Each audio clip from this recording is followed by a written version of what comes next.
for this?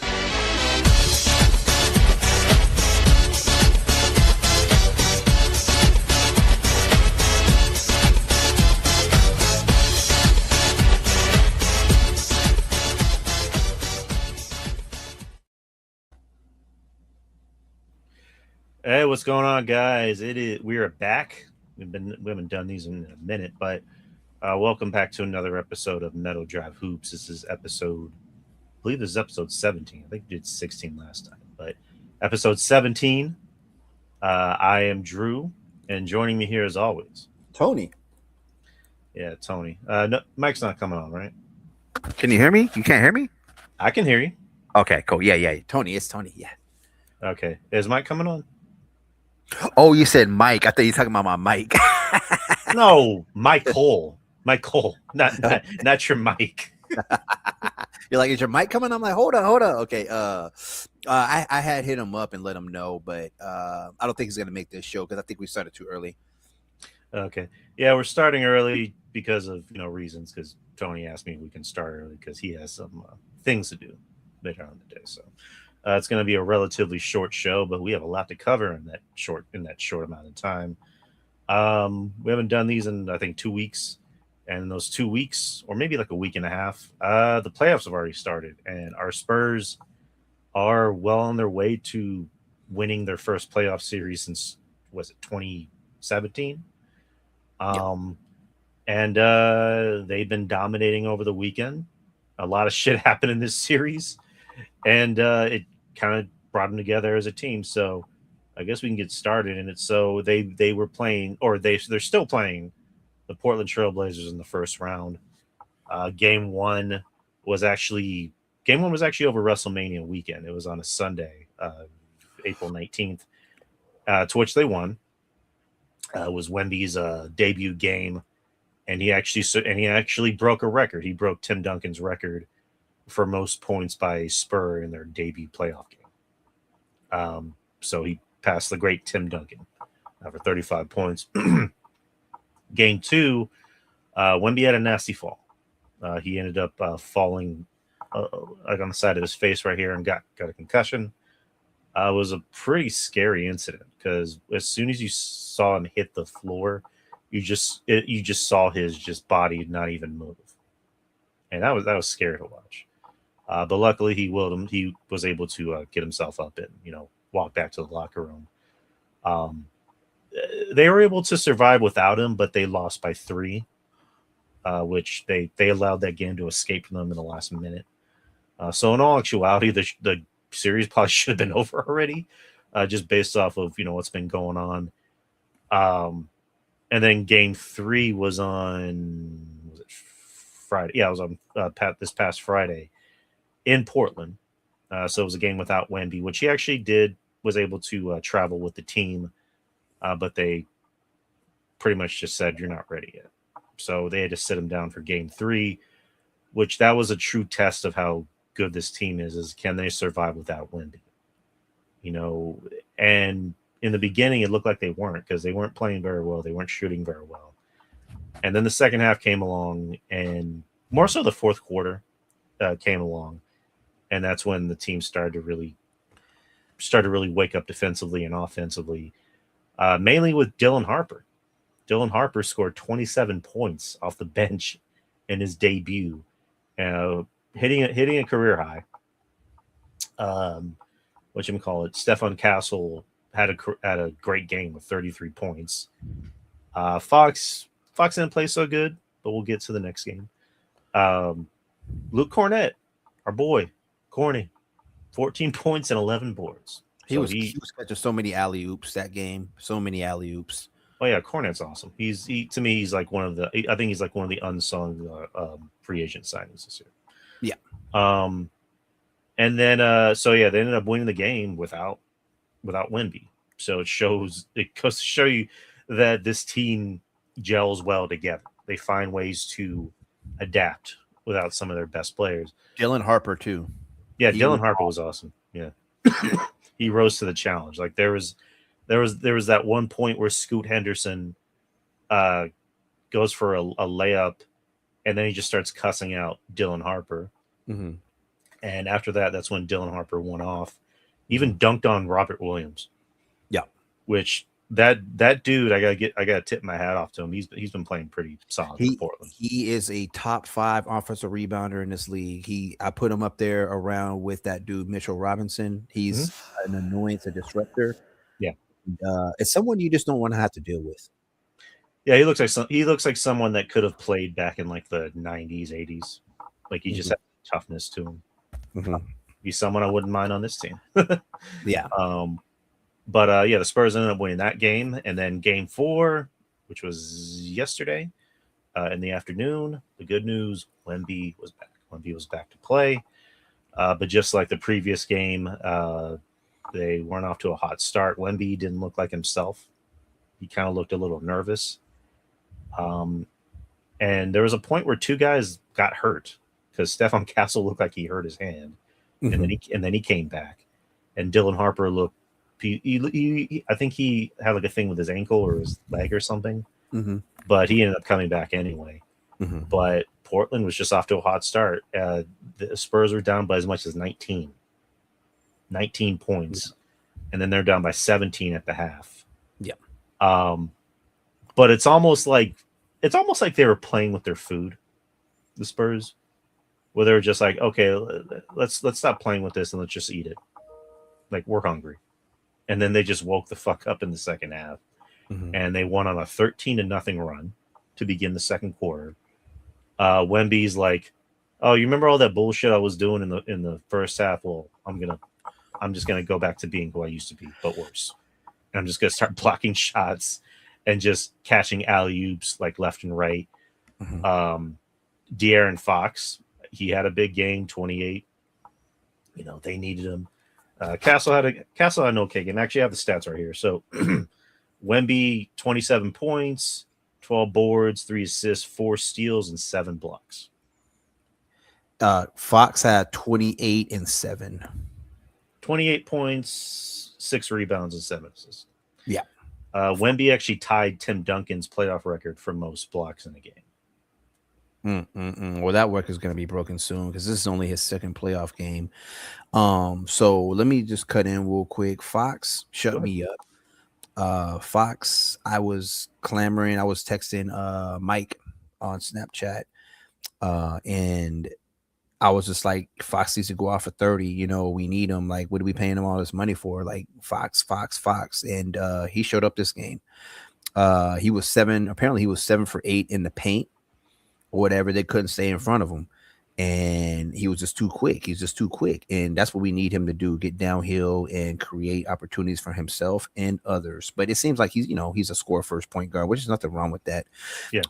But he shut me up. I'm glad he went off for that. He's capable of that. He's not afraid of the moment. He's been there before, and I just want him to show himself that he is that guy, and shouldn't be deferring a lot on this team because he is that dude, and that's what we're paying the money for. One thing I also want to point out, Scoot Henderson put up a donut. Yeah, exactly. This game, he went off on what is it? Was it game 3 or game 4? The previous game, 2. Yeah, game 2. He went off, and this game he put up a donut, a bowling ball. Like he didn't show up whatsoever, and they could have used his production.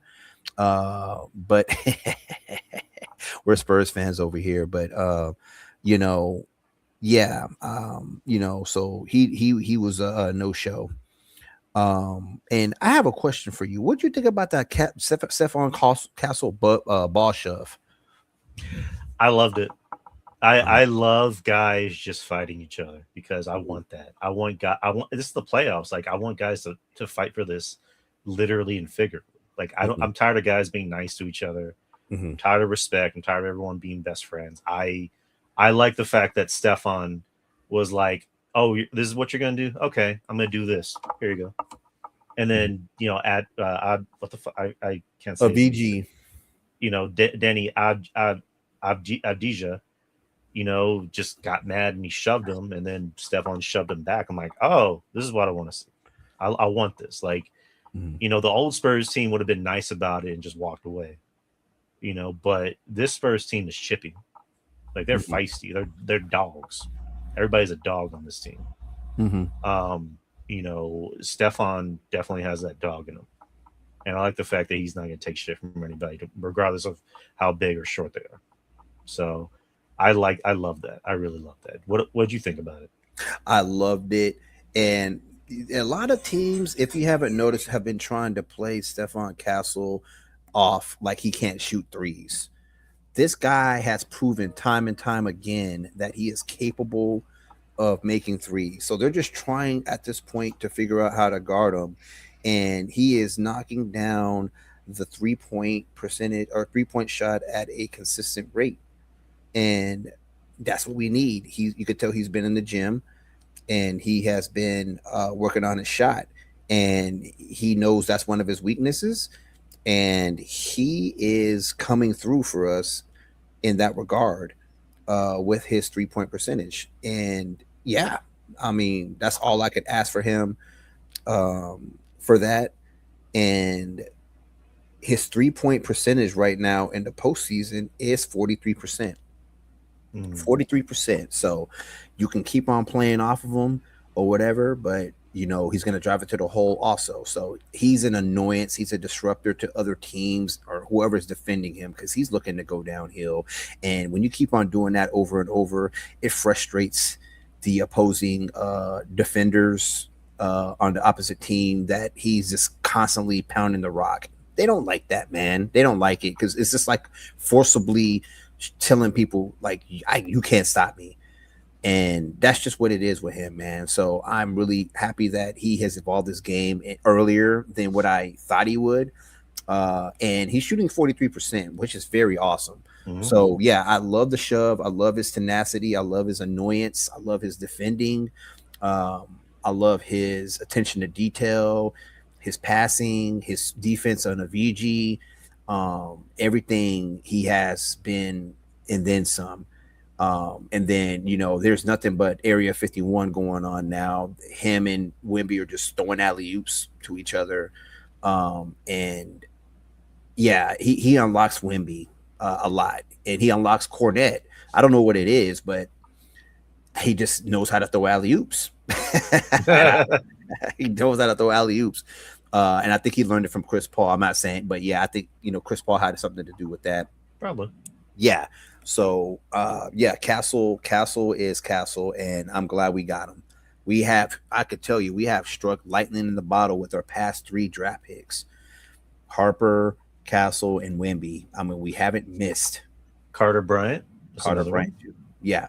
Carter Bryant, and he hasn't been playing as much as lately, and especially the last game. Wish we could have got him out there a little bit more, but Mitch Johnson probably saw something that he didn't feel he was obligated to put him in there. So Barnes hasn't been playing as much either, so that's something to look out for. But regardless of what it is, he's going to be getting more minutes next year. Carter Bryant, I mean. No, oh yeah, no doubt about that. Like I think next year could be like his coming out party. Because I can see Barnes leaving after this season, or maybe even retiring. So that's just going to create more minutes for Carter. Another guy that I really need to see more out of, and I'm pretty sure you already know I'm thinking of, Keldon Johnson.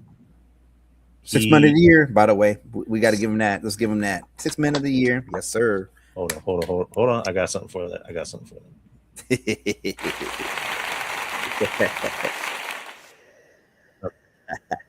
He deserved it.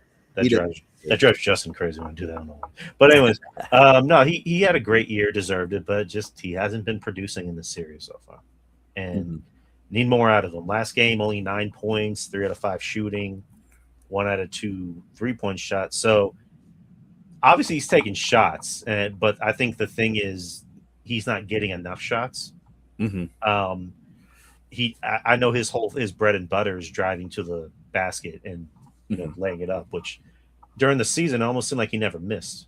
But this is the playoffs, so you're not going to get those ticky-tack fouls. You're probably going to get all the shots you want, as opposed to how you got them in the season, because De'Aaron Fox, he was in an interview for Inside the NBA where he brought that up. He's like, the refs I mean, he didn't say anything disparaging about the refs, but he just said, they officiate the game differently during the playoffs because they don't allow as much stuff as they did in the regular season. Mm-hmm. If you get like hit, it's like keep playing. Like Mm-hmm. what are you looking for? You're not going to get a foul. You just keep playing. Like we want the playoffs to actually feel like the playoffs. So with Keldon, I need to see more out of him, and I know he can do it. Like Yeah, he hit a pretty big shot. He had a pretty big three in yesterday. and he dunked that dunk. He Hmm. had that dunk. Yeah. So, but yeah, I'm assuming tomorrow's going to be the last game of the series. I don't mean to cut in. This would have been a sweep if Yeah, Wimby didn't have a concussion. I But it. Well, I was going to say it would have been a sweep if they had closed out game two because they were well on their way of winning game two yeah, without Wimpy. But again, the last minute of the game, they ended up losing the game, or they lost control of the game, which mm-hmm, it was still close, but they just couldn't hit shots. mm-hmm, Another kind of unsung hero of the game or of the series is Devin Vassell. Like he's been pretty big at hitting a lot of those turnaround mid range jumpers. mm-hmm. We need him for that, man. We need him to be consistent and limit his cold spells. It just if we can get a good around 20 points, I don't think that's out of the possibility for him. He's capable and he's willing. And if we can get somewhere around 20 points, for us, we will have a good chance of winning a lot of games with him. Yeah, um, definitely agree. I think he's more important to the team than people realize. Is there was a I remember there was me and Justin, or Justin brought it up when Vassell was hurt. He was like, "Have you guys noticed that the Spurs have been losing games with Vassell out? Mm-hmm. Like he, Mm-hmm. good. His defensive intensity is unnoticed. I Mm-hmm. know we talk about Castle, we talk about Carter, and obviously Wimby. Like he brings it on the defensive end. I saw him rush back. Uh, I forgot who was it against, but he came back and he was late on defense. He came and blocked the shot.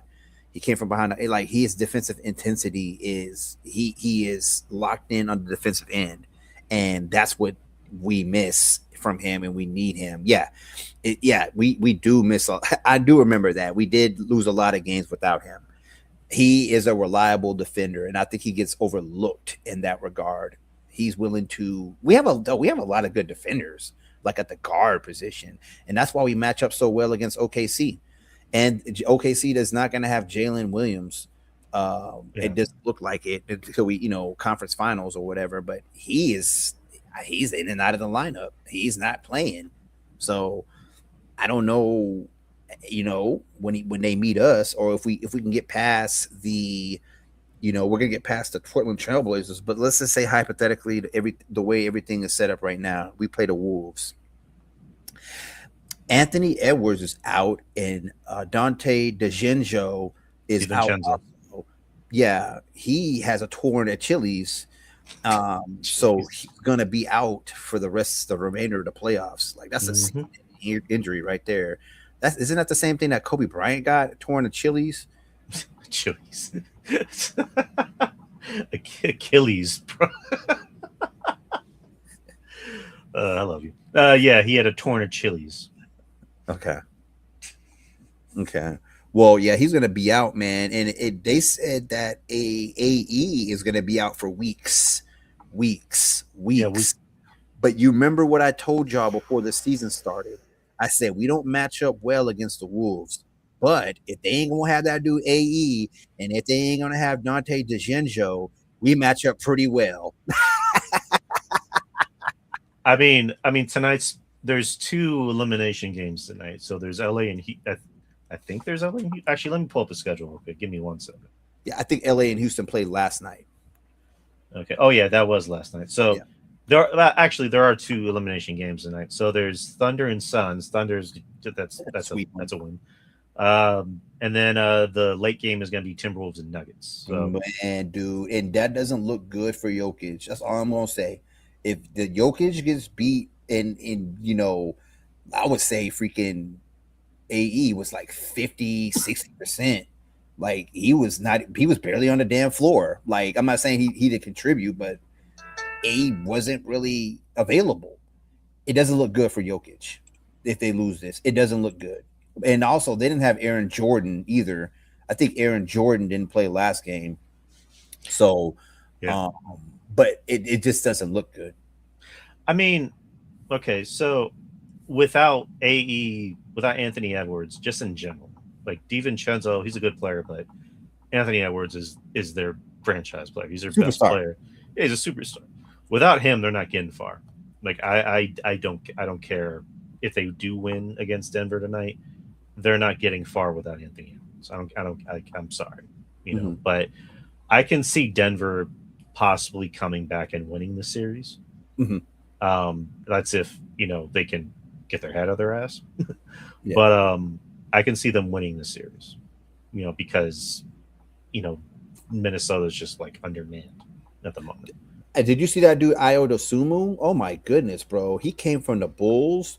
I actually knew he was a good player on the Bulls. He was with Zach LaVine and Kobe White and others, and he was just good, but he just never got the opportunity. And in an interview, he said that he wished that he would be in the playoffs this year, and voila, he's in the playoffs. He got traded over there. And he has been showing out, and he dropped 30 something last game, and they couldn't do anything with him. They don't have a scouting report on him, so that's one guy you got to look out for. Io Dosunmu. He has shown out, and he's really, really good, and he's just getting an opportunity. So 43 actually. Oh, there you go. Yep. 43 in the last game, and that was the same game that DiVincenzo and Anthony Edwards both got hurt. Yeah, and he came off the bench and just to say step up is an understatement. Yeah, but this has been kind of a weird playoffs because there's mostly in the West. I've noticed that like guys have been hurt. LA they don't have Luka and Matt Reeves, and LeBron's been carrying that team on his own. It also doesn't help that Houston doesn't have Durant. He's been in and out of the lineup, which has been weird. Like I didn't even hear anything about him having his knee issue and all that. But yeah, it's weird that happened. But I want to go back to this. What is it? I forgot my condom, so I had to go bare. Has been locking up Jokic, whatever.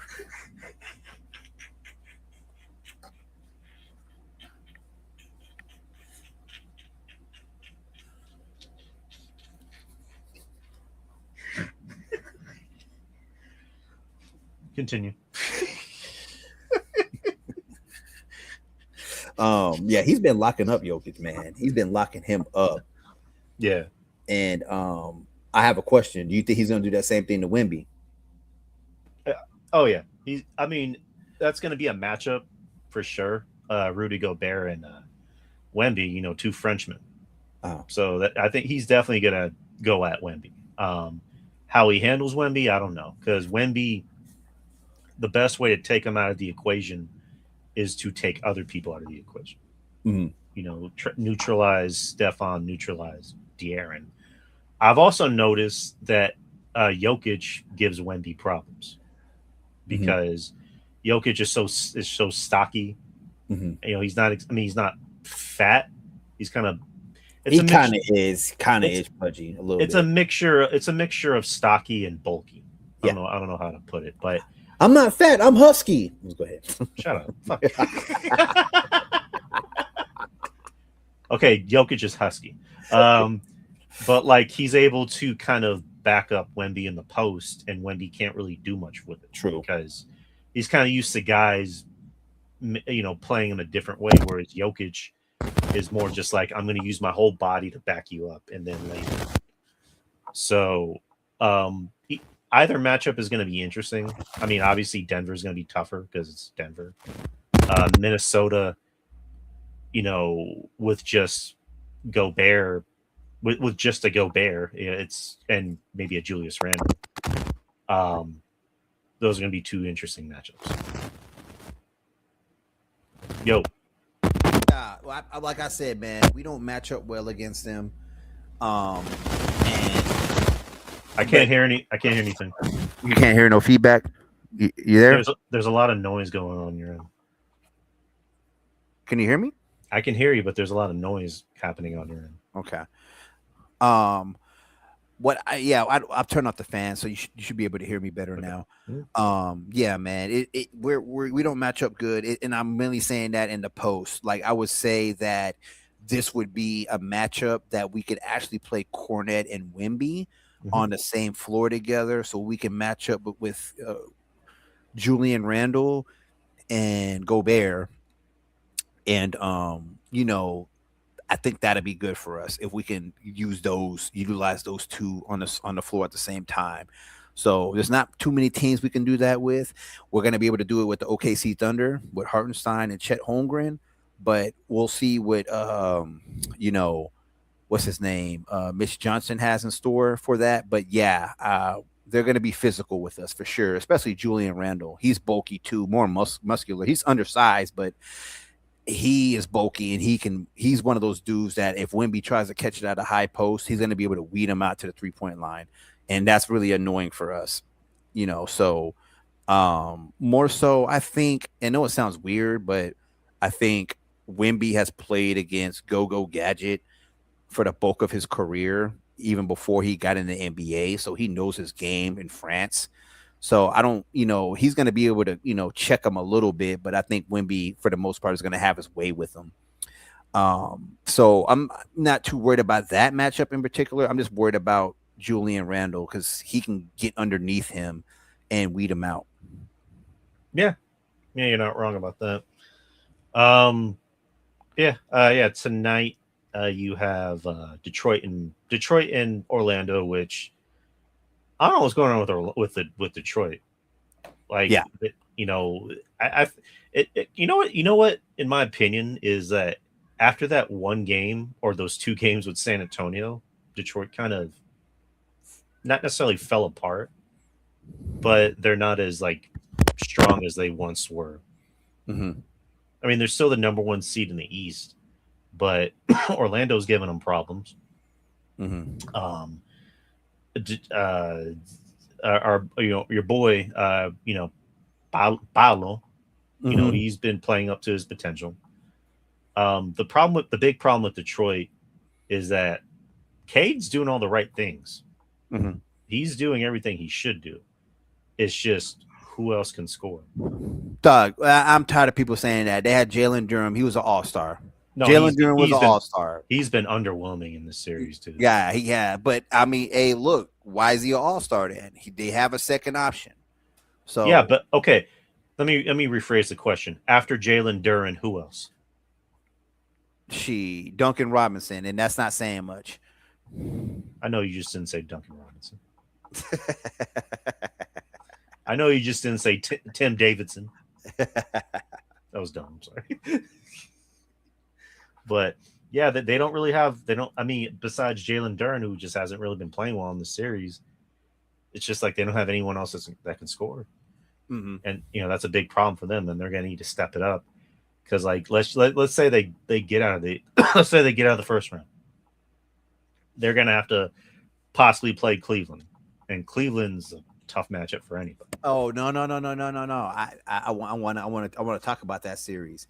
I remember when I told you that I felt like the Toronto Raptors were going to win that. It's tied up 2-2 right now because I don't believe in James Harden. I'm sorry, I don't believe in him, and this is around the time where he starts doing that weird crap. I saw some stat where he has 20 turnovers in the last 2 games or something crazy. So, I mean, it's lining up to what I'm kind of saying, but I have the Raptors winning that series, which sounds weird, but this is around the time where he's trying to go to Cabo. Yeah, it makes sense. That game, let's see. So today's games we already talked about. Tomorrow, if this thing will load quicker. Hey, you said the Denver Nuggets play tonight with the game 5 is tonight. Yep. Oh man, dude. The freaking if the Timberwolves knock them out in 5, ooh,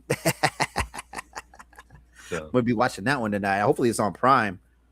that is on. I think it's on Peacock. Oh, okay. It's NBC, and Peacock. Uh-huh. So, but yeah, God damn it, I keep jumping out of the screen. Okay, so tomorrow's games, we're talking about today. So tomorrow's, you have Game 5 of Philly and Boston. Boston is up 3-1, so Boston's going to win that. Knicks and Hawks, that got tied up by 2 apiece. Our Spurs and Portland. And then Game 5 between Detroit and Orlando will be on Wednesday. Game 5 with Toronto and Cleveland will be on Wednesday as well. And Game 5 with the Rockets and Lakers will be on Wednesday. So we might find out some semifinals matchups by this weekend. Yeah. If we hope, dude, that's the Timberwolves. I hope the Timberwolves can close them out and in the next game and the game after that, just close them out, because that'll be an ideal matchup for us. I don't want to see the Nuggets, or I really don't want to see them, but if we can get them without AE and DeJinjo, we have a really, really good chance. And it sets up perfectly up for us in the conference finals. But I'm thinking too far ahead. Yeah, I mean, it's weird because either way, it's still a Northwest matchup. Yeah. Because, they're playing the Northwest with Portland. And so you have either Minnesota or Denver. Well, I think Minnesota is more Northwest. Or Midwest. Denver's more towards the middle. Yeah, so either way, you're still playing, up somewhere north. So, yeah. But like, if I had to pick any team to win, I would say Minnesota, because that seems like the easier pathway. Because they don't have Edwards and they don't have DiVincenzo. So. Yeah, I had the Timberwolves winning this series in 7, but shit, they might close it out in 6. Yeah. Apparently, since we're talking about the Nuggets, apparently Jokic is not liking Denver right now. Huh? Jokic is apparently mad at management in Denver. He didn't like that Mike Malone got fired. What? Well, because you remember last year, like they were already going to the playoffs, and they fired Mike Malone before the fucking playoffs. Oh, yeah. Which, how do you fire a coach that gets you to the fucking playoffs? No, he won a ring with them. Yeah, they fired him, and it's just like I've never heard of that. I've never seen a coach getting fired before the playoffs, and he got you to a winning record. Like that made zero sense to me. Didn't know that. I didn't know that. And then was it Adelman, who again he's a fine coach, but it's like I don't think he's long for that team personally. And Jokic, if they want to keep their former MVP and All-Star and champion happy, they need to figure something out. Damn. Well, I know Mike Malone's in the ESPN studio now, so I mean, he doesn't have a job, right? Well, he got hired by UNC. Well, never mind then. Never mind. Hey, look. That's for them to figure out. Drew, I'm glad you brought that to us, but it's looking good for us. That's for them to figure out. And if he ain't happy, you know what I'm saying, then that just means more success for us. But that sucks for him, though. It sucks for him. Because that's the first thing they're going to look at, because they ain't going to blame Jokic. Oh, he got 3 MVPs and he's got a championship and this and that. Well, who is it? Oh, it's the coach. So, yeah, the coach is going to be gone if, like you said, if they don't get the act together. And like I said, it don't look good, them getting bounced out in the first round. I'm just saying it don't look good. It don't look good. No, it doesn't. So, let me kind of switch gears. Something I was talking about. So, the Lakers are about to beat the Rockets. Rockets, have been missing Kevin Durant for the whole series. Also, Fred VanVleet, but that was already, a thing before the season started. And I'm pretty sure all of us we're saying, oh, Lakers, they don't have Luka, they don't have Matt Reeves, they're going to get bounced out of the first round. Mm-hmm. And it looks like they're about to, bounce Houston out of the first round. Mm-hmm. LeBron James has been doing LeBron James things. Luke Kennard, who's been the most unexpected source of scoring on this team. Yeah. And it also doesn't help that Houston just doesn't know how to close out games. They don't have a point guard. No, but there was game 3 where they had a 6-point lead with 30 seconds to go, and they just turned the ball over twice. LeBron hits a huge 3. Mm-hmm. They go to overtime, and it's like, I'm not even a Houston fan, but it's like, how do you fucking how do you have a monumental collapse? Yeah, and it looks like Kevin Durant is flustered by the double team. They're coming with a double team to him every time he crosses half court, and he's acting like he's never seen this before throughout his, decade plus long career. And that's frustrating him. And I mean, they don't have anybody to set the offense up. KD, yeah. No, I was going to say that because, with KD, he doesn't have any help on this team because he doesn't have Van Fleet. Şengün is just again very good player, but he's not it. He's not a star. He's not a star in my opinion. He's not a franchise guy. Everybody else on the team, they're just like, who else can you give it to? Amen, Thompson. Amen. Amen. But yeah, he's been underwhelming too. If he developed a jump shot, he would be a real threat. He has his inside presence, and people are like, "Oh, he's the most athletic player in the league." No, I don't. I need to see him in a dunk contest. Then, if y'all need saying he's the most athletic player in the league, I need to see him in a dunk contest. Anyways, yeah. So he needs to develop a jump shot, and I feel like that'll open up their offense a lot more. And then Van Vliet, he plays. I think everything's unlocked, but we'll see if KD has the patience for that. I think it sounds like he might just leave after this season. Well, it's going to be hard for him to move, man, because he just signed that contract last year. Oh, yeah. So he might just tough it out until they move the Seattle team officially. Because I think he wants to finish his career in Seattle. I didn't think about that. Yeah. I guess side note, I saw a Kevin Durant Seattle jersey on eBay for $49. So, I don't know. eBay has some good shit. They have like the exact stitching, because I saw a Castle jersey. It was was it the Fiesta edition or no, City edition? I forgot what it was called, but yeah, there's that. They don't have a Wemby one in that style, which I'm a little bummed out by. But yeah, those old school Sonic jerseys, I'm talking about the old school ones where it's like shaped like this. Yeah, those are dope. Yeah, I love them. I love their colors too. I think I gave you my Sean Kemp jersey. Really? Huh? Yeah. Well, not the old school logo, more like the '90s ones, like the mid '90s ones. Like, because I think you asked me if you can borrow it or some bullshit like that. I was like, yeah, sure. I don't remember that. Yeah, I'll borrow, give, I don't know, but I did buy a new Spurs shirt though, because I showed you the one I bought Betty's, right? So I bought one for me, and it was on the same site, and hopefully you can see it.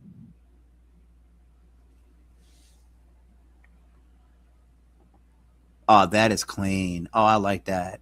That is clean. Yeah, it's gonna be in sometime this week, so it's like $11, so can't wait to get it.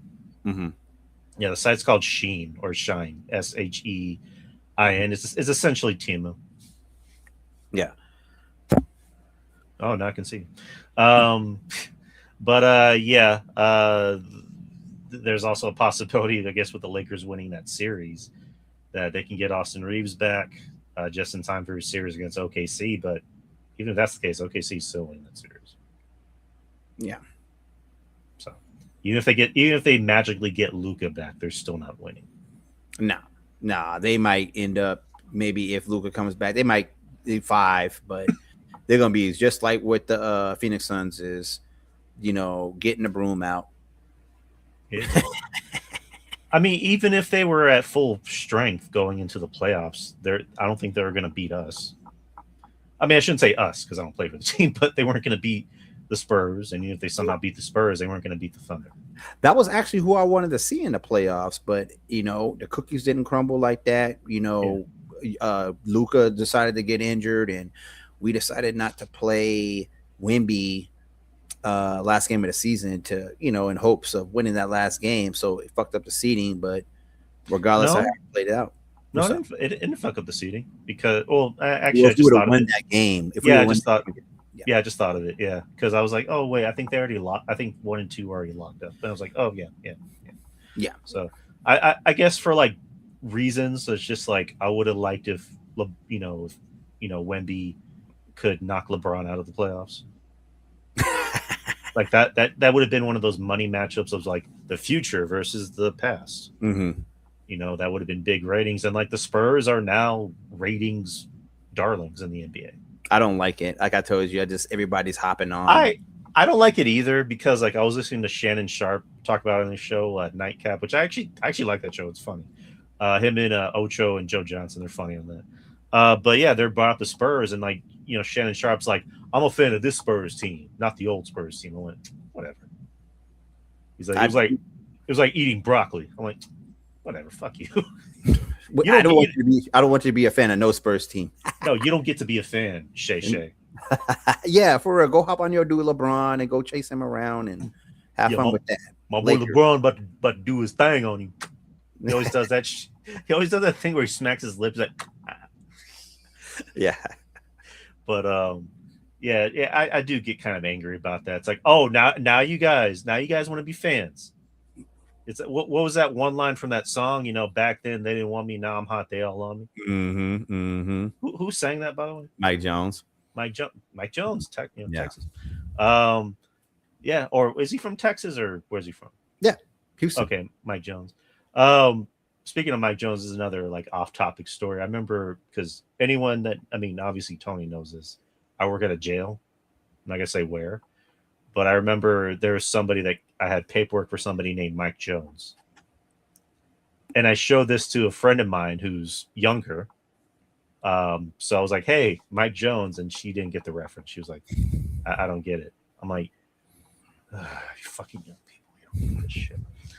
Like, go listen to your millennial rap, your Gen Z, SoundCloud rappers that just mumble all the time.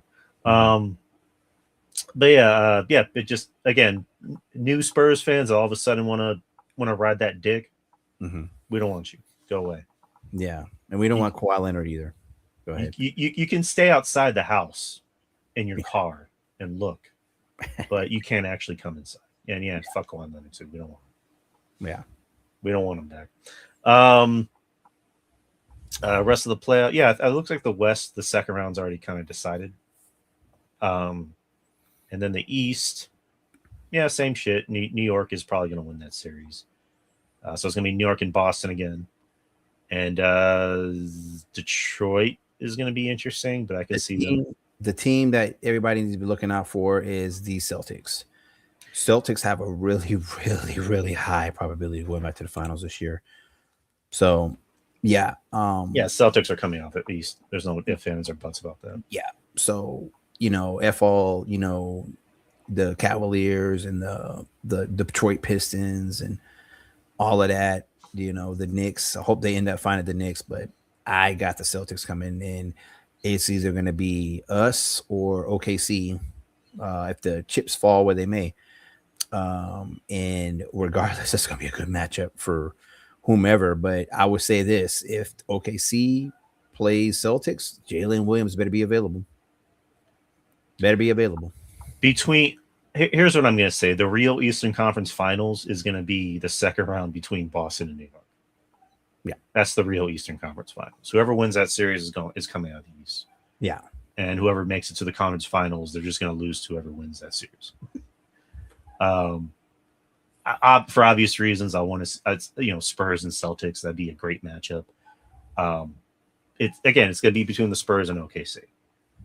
That's what it's going to come down to. Like you said, if the chips somehow fall into place, but OKC and San Antonio, that's the money matchup. Mhm. And then going to the finals is, against the Celtics. I just don't see anyone else doing it. Like New York, I don't see New York making it. I think New York's going to get bounced out of the second round. It's probably going to be a 6 or 7 game series. Because your boy Big Body Brunson, he somehow falls apart in big games. You know exactly what I told people to start doing. Guess what happened? CJ McCallum, everybody says I look like CJ McCallum, went straight at him on the offensive end. They were like, whoever has the ball or whoever he's guarding, they went straight at him. And that's the strategy to beat that team. And then one of those games, not this last game, but the game before, Mikal Bridges put up a bowling ball. He put up a big old 0, and they traded like 6 first round draft picks for him, or 5 first round drafts for that dude. Have fun with that, man. But yeah, Jalen Brunson, that's the weakness to beat that team. You got to just go at Brunson. He's a defensive liability. He's my height. I'm 6 foot. He's my height, and that's just reality of the situation. You got to go at Brunson, and then that's how you beat that team. No, you're not. You're definitely not wrong. Yeah. Atlanta's no joke. Atlanta's really no joke at all. What's that series? Is it 3-2 or 2-2? 2-2. They playing around with it, man. They playing around with that team. Yeah, was it Alexander Walker, most improved player? He's living up to the hype. Jalen Johnson? He's living up to his hype. And of course, CJ McCollum, he's just a great veteran for this team. Yeah, I didn't like how he missed both of those free throws a couple games ago. Didn't like that. It was down the stretch. I think it was like 5 seconds left on the clock, and he had some free throws. He missed both free throws. He pulled out Gilbert Arenas. Remember when Gilbert Arenas missed like 3 free throws in a row? That one game against the Cavaliers. I'm like, dude, you're a choker, bro. You're not ready for the moment. But he missed 2 free throws, and it pretty much could have cost him the game, but they ended up winning it. But he needs to work on that. I would have been like, hey, look, you, McCollum, I don't care if you're a veteran. I need 200 free throws from you before you leave practice. The rookie of the year is supposed to be announced today. So it's more than likely Cooper Flagg. Yeah. And I'm assuming coach of the year is either going to be this. Was coach of the year already announced? No, I haven't heard it. We definitely would have heard that. I'm assuming this week. Okay. And then MVP, from what I heard, MVP is going to be announced when the conference finals happen. Okay, we already know who that is. I don't know why they drag it. I don't know what we're waiting for. Just announce it. I don't know. Like, imagine OKC and San Antonio meet up in the conference finals, and you get that announcement of MVP. It's a regular season award. Which one is it? I don't know, man. But can you imagine that kind of incentive for Wemby? It's like, okay, you're gonna give him that. Well, I'm gonna take this. But I'm gonna say this: if they give it to Wemby, then I'm going to say it's not a regular season award because I think Shea should have won. Shea should win, but if Wemby somehow wins and we beat them in a series, we need to go revise what actually is in consideration for the MVP. No, I agree. Like I really do think the playoffs, like playoff performances, should play into effect for these awards. Then say that. No. I'm saying it. I'm talking about the league. Okay, my bad. The league. I'm not talking about you. I'm talking about the league. Okay. Yeah. Because there was that one year where Dirk won MVP and the Mavericks got knocked out of the first round. And I remember I was asking somebody related to you. I'm not gonna say who it is. I'm like, how the hell did he win MVP when they got knocked out of the first round? Well, he got the Mavericks to the best record in the NBA. I'm like, okay. They still got knocked out of the first round. but I don't know. I do think playoff performance should play into effect, in my opinion. But, it is what it is. But yeah, I do think SGA is more than likely going to win MVP again. That's just kind of how it looks. But that's all I have. Do you have anything else to bring up? I know you got head on a bit. I'm good, man. All right. Well, thank you for jumping on. And go handle your business later. But that's another episode, people. We'll be back again next week to talk about the semifinals. Whoever that the Spurs end up facing could possibly be Minnesota, maybe even be Denver, but you never know.